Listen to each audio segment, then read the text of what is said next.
In this tutorial video, I'm going to introduce you to a website called Digg and explain how it allows you to use something called RSS feeds to aggregate updated information from across all kinds of websites into one manageable place. An RSS feed is basically a clever way of following a web page, a blog, or a podcast that gets updated on a regular basis with new stories. On many websites, you'll be able to subscribe to an RSS feed, but what about if you want to subscribe to a number of feeds in order to build up a resource on a specific subject of interest? This is where a feed reader such as Digg can be a really useful tool. As with most web tools, you will need to sign up with an account using an existing email address and password. I've set up one previously, so I can simply sign in using an existing Google account I created, but you can use a Facebook or Twitter account if you prefer. So let's see how we do that first of all.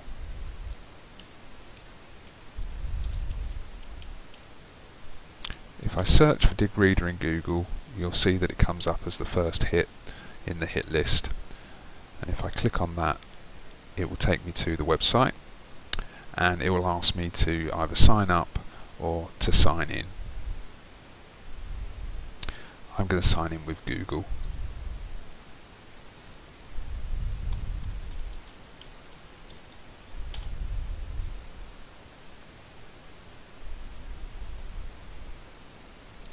Once you are signed in, you'll be met with a blank dashboard type page just waiting for you to fill it up with content.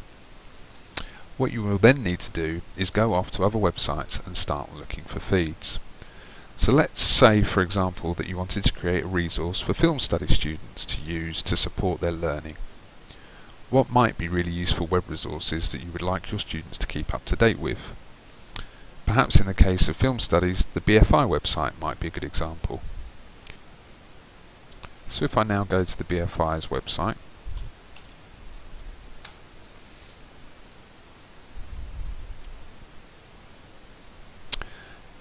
you'll see that I can click on a number of different areas. Let's take, for example, the latest news from the BFI. Perhaps I want to keep up to date with that. So I'll click on All News, Features and Opinion. Now once you get to this page, you'll see there is an orange RSS feed icon specifically for the latest news and features section. The little orange square here is the accepted icon for RSS feeds across most websites. Let's pick this as an example and click on the RSS feed icon. Now you'll see we get a list of all the content that is in that feed. So far so good then, but if we really want to use this content properly, then we'll need to sign up to it in Digg and here's how we do it. Copy the full feed address from the address bar at the top of the browser window. If you click in the field there, you should see that it completely highlights. You can then right click and then left click copy, and then if we go back to the Digg tab, you'll see in the bottom left hand corner there is a button called Add. Left click this and it will bring up a little search box. Then you can right click in the search box and paste in the feed address, which should appear. Once you've done that, hit the enter key on the keyboard and what you'll find is that the name of the feed appears in the dashboard in front of you.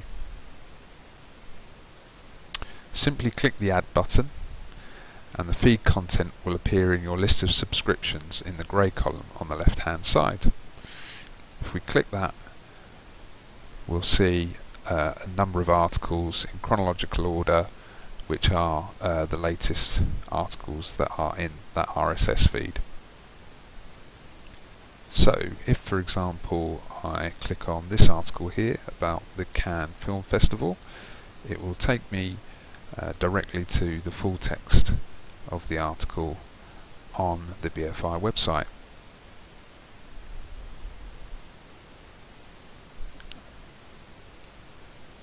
Okay.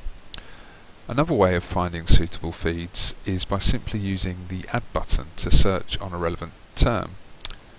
So if I click the Add button and for example I search for film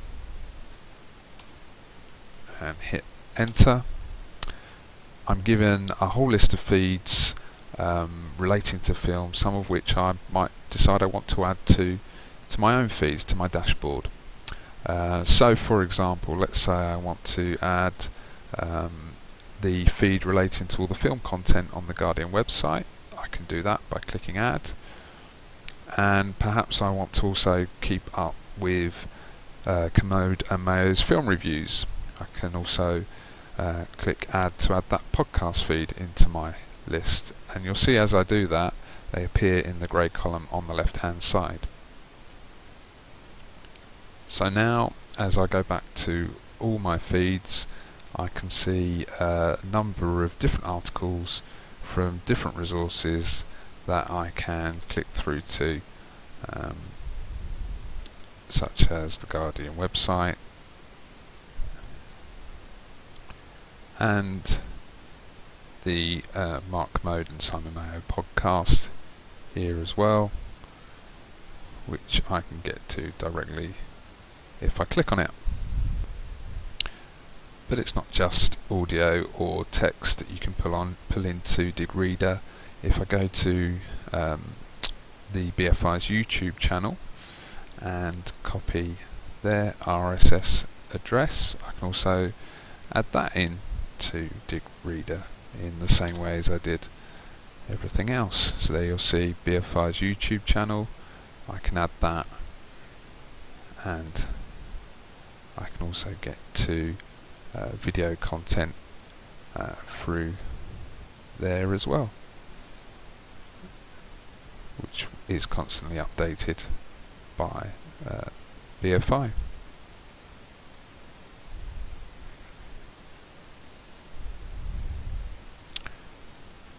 So there's a few different types of resources that can be added in. Once you've got them added in, you'll see that they can be saved for later by clicking the icon there, or shared to social media. And also there's an option here, this icon, to save the articles to something called Pocket, which is a read it later app, which I'll give a guide to in a separate tutorial video, but which is also a really useful tool for collecting together web content specifically for reading offline. So hopefully you can see that if you pull all this content together and you provide your students with the login details, they could have a ready-made resource of constantly updating information of your choosing at their fingertips to support their studies. Of course, better still, you could encourage them to set up their own personal accounts so they can customise how they receive the information for themselves. But I hope that proves useful. Thank you.